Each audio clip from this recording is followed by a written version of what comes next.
Hi welcome back to my channel. ఈ రోజు కథ నా ప్రియ సఖి 15వ భాగాన్ని వినేద్దాం.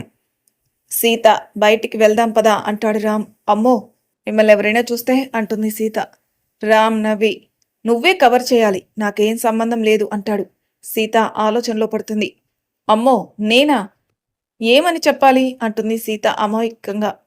సీతను అలా చూసి వస్తున్న నవ్వుని ఆపుకుంటూ నాకేమీ తెలీదు, నువ్వేం చెప్తే అదే మాటకి తలాడేస్తాను అంటాడు రామ్. ఇంతలో పద్మగారు వచ్చి సీత అని పిలుస్తారు. సీత రామ్ వైపు భయంగా చూసి ఇప్పుడు ఎలా అండి అంటుంది కాస్త టెన్షన్ పడుతూనే. రామ్ సీత కంగారు చూసి నవ్వుకుంటూ వెనక నుండి హక్ చేసుకుని తన మెడవంపుల్లో తల పెట్టేసి చిన్నగా ముద్దులు పెడుతూ ఉంటాడు. సీత గుండె లయ్య తప్పుతుంటే మళ్ళీ సీత అనే పిలుపు బయట నుండి వినిపించడంతో రామ్ నుండి దూరం జరగడానికి ప్రయత్నిస్తూ నేనిక్కడ కంగారు పడుతుంటే మీరేంటి ఇంత తాపీగా ఉన్నారు అంటుంది మాటలు కూడ తీసుకుని. మెల్లగా సీత చెవి దగ్గరకొచ్చి నా బదులు కూడా నువ్వే టెన్షన్ పడు, నువ్వే ఆలోచించు, నీ బదులు కూడా నేనే అంటూ చెవిని చిన్నగా మునిపంటితో కొరుకుతాడు రామ్ సీతని మరింత దగ్గరకు లాక్కుంటూ. సీత తల తిప్పి రామ్ వైపు చూసి ప్లీజ్ మీరు కాసేపు దూరంగా ఉండండి, నాకు ఊపిరి ఆడడం లేదు అంటుంది. రామ్ మాత్రం సీత పెదాలపై ముద్దులు పెడుతూ నాకు ఇప్పుడిప్పుడే ఊపిరి ఆడుతుంది అంటాడు. ఈసారి విశ్వంగారి పిలుపు వినపడగానే రామ్ని వెనక్కి తోసేసి పరుగున డోర్ వరకు వెళ్ళి డోర్ తీయబోతూ బెడ్ మీద కాలు చాపుకొని కూర్చున్న రామ్ని చూసి మళ్ళీ బెడ్ దగ్గరికి పరిగెత్తి రామ్ని చేయి పట్టుకుని పక్కనే ఉన్న కబోర్డ్లో పెట్టేసి డోర్ వేసేసింది సీత. సీత అంటున్న రామ్తో క్షమించండి, కాసేపు ఇక్కడే ఉండండి అని డోర్ తీయంగానే సమాధానం చెప్పి వెళ్ళి డోర్ తెరుచుకుని బయటికి వెళ్ళబోయే అంతలో విశ్వంగారు తలుపు అవతలే ఉండడంతో కంగారుగా ఉన్న సీత ముఖం చూసి తల మీద చెయ్యి వేసి ఏంటి తల్లి ఏదో టెన్షన్గా ఉన్నావు, ఏమైంది అని అడిగారు. సీత నవ్వి ఏమీ లేదు నాన్న, మీరు ఎన్నిసార్లు పిలిచారు కదా ఎందుకు అని అడిగింది. ఆయన రూంలోకి వచ్చి అల్లుడు గారు వచ్చారట, ఇంట్లో ఎక్కడా లేరు, మీకేమైనా చెప్పి బయటికెళ్లారా అని అడిగారు ఆయన. అంతే. సీత గుడ్లు తేలేసి ఏం చెప్పాలో తెలియక ఆయన వచ్చారా, మీకెలా తెలుసు అని అడుగుతుంది కంగారుగా. ఓ అదా, ఇందాక బావుగారు ఫోన్ చేసి చెప్పారు, హాల్లో లగేజ్ ఉంది కానీ మనిషి కనిపించడం లేదు, నీకు తెలుసుంటుందని పిలిచాను అన్నారు విశ్వంగారు. సీత కబోర్డు వైపు చూసి ఇప్పుడు ఏం చేయాలి అనుకుంటూ తల కొట్టుకోలేక నిల్చుని చూస్తుంది. ఈలోపే విశ్వంగారు రామ్ నెంబర్కి ఫోన్ కలిపారు. అది కబోర్డ్లోనే మోగడం మొదలుపెట్టింది. సీతకి కాళ్ళు చేతులు ఆడటం లేదు, అసలే భయస్తురాలైనందున ఈలోపు ఇంట్లో వాళ్ళు కూడా అక్కడ చేరిపోయారు. ఇదేంటి ఫోన్ సౌండ్ ఇక్కడే వస్తుంది కానీ రామ్ లేడు అంటూ బాల్కనీలో వాష్రూమ్లో కూడా చూస్తారు విశ్వంగారు. రామ్ ఫోన్ లిఫ్ట్ చేసి మావయ్య కబోర్డ్లో ఉన్నాను అని చెప్తాడు. ఆయన వెళ్ళి కబోర్డ్ ఓపెన్ చేస్తారు. రామ్ అందులో నుండి నవ్వుకుంటూ బయటికి రాగాని అల్లుడు గారు మీరు అందులో ఉన్నారేంటి అని అడుగుతారు.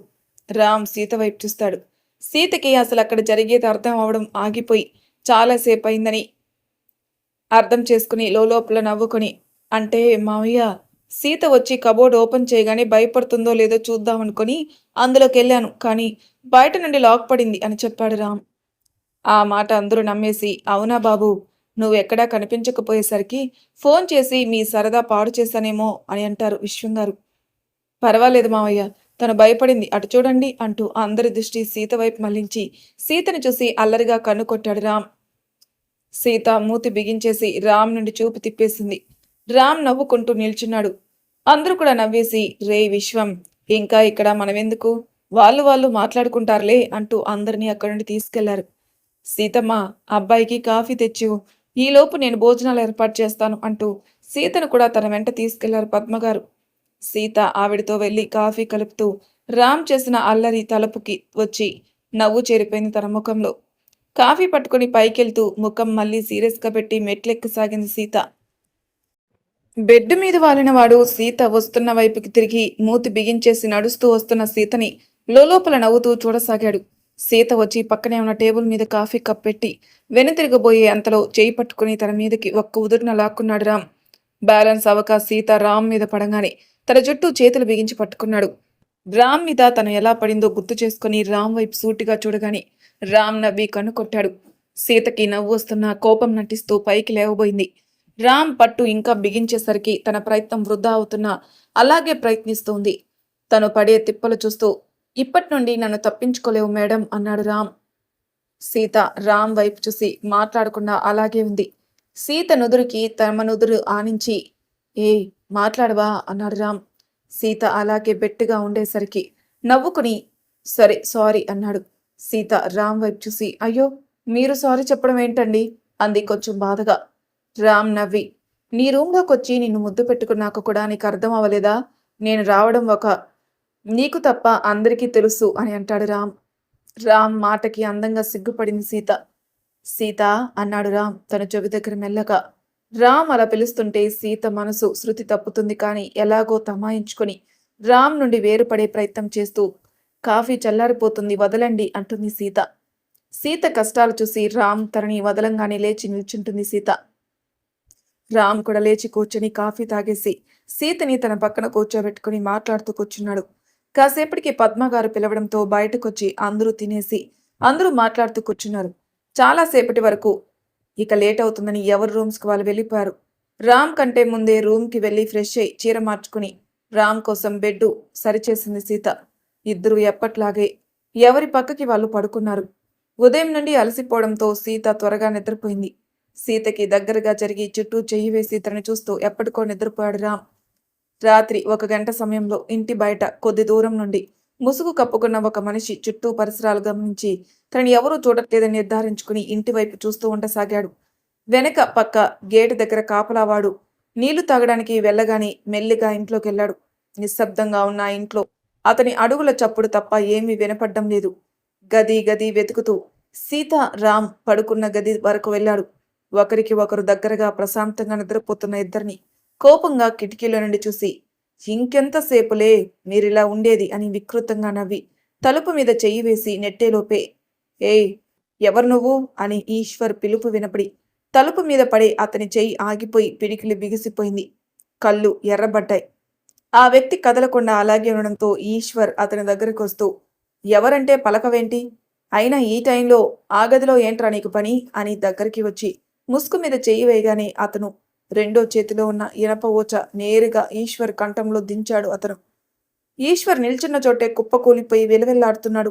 ఈశ్వర్ గొంతుని కాలుతో తొక్కి మరీ ప్రాణం తీసేశాడు ఆ వ్యక్తి. నీకు తోడుగా ఈరోజు చాలా మంది వస్తారు అంటూ లోపలికెళ్ళడానికి తలుపు నెట్టుకుని వెళ్ళాడు. రామ్ గుండెలపై తలపెట్టి పడుకున్న సీత చుట్టూ చెయ్యి వేసి పడుకున్న రామ్ వాళ్ళని అలా చూస్తుంటేనే కడుపు రగిలిపోతుంది అతనికి. అతని బెల్టులో బిగించిన నాటుకత్తి తీసి 2 చేతులతో కత్తి పట్టుకుని రామ్ గుండెల్లో కసిగా పొడిచాడు. రెప్పపాటులో రామ్ రక్తపు మడుగులో ఉన్నాడు. రామా అంటూ గట్టిగా అరుస్తూ చెమటతో తడిచిన దేహంతో ఉలిక్కిపడి లేచి కూర్చుంది సీత. సీత అరుపుకి మెలకు వచ్చిన రామ్ సీతని చూసేసరికి చెమటతో తడిచిపోయింది. కళ్ళల్లో భయం, చేతుల్లో వణుకు, గొంతులో ఏడుపు, గొంతు మీదుగా జారుతున్న నీటిలాంటి చెమట. సీత సీత ఏమైంది అంటూ సీతని కదిపాడు రామ్. సీత మెదడికి రామ్ మాటలు చేరడం లేదు. భయంలోనే ఉంది ఇంకా తను. ఇంతలో ఈశ్వర్, మహా, పద్మ, అనిత వచ్చేసి వదినా అని పిలిచింది మహా డోర్ బయట నుండే. రామ్ వెళ్ళి డోర్ ఓపెన్ చేసి వచ్చి సీతని గుండెకి హత్తుకుని సీత సీత అంటూ తనని పిలుస్తున్నాడు. సీత ఏమైందమ్మా అంటూ పద్మగారు సీత చేయి పట్టుకుని భయంతో చల్లబడిన చేతుల్ని రాపిడి చేస్తూ వేడిగా చేస్తున్నారు. ఆవిని చూసి అనిత సీత కాళ్ళకి రాపిడి చేయసాగింది.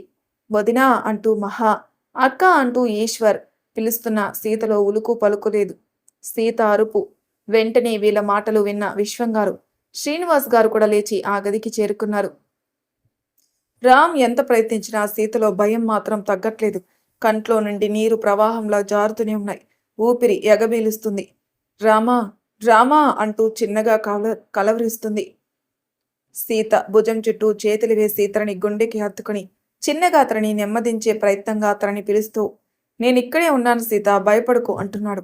కాసేపటికి సీత తెలివిలోకొచ్చి రామ్ గుండెలపై పడి బోరున ఏడుస్తూ ఏవండి వాడు డోరు చాకు ఈశ్వర్ మీరు అంటూ ఏదో చెప్పే ప్రయత్నం చేస్తున్నా తన మాటల్లో అస్పష్టత వల్ల ఎవరికి అర్థం అవడం లేదు సీత చెప్పేది.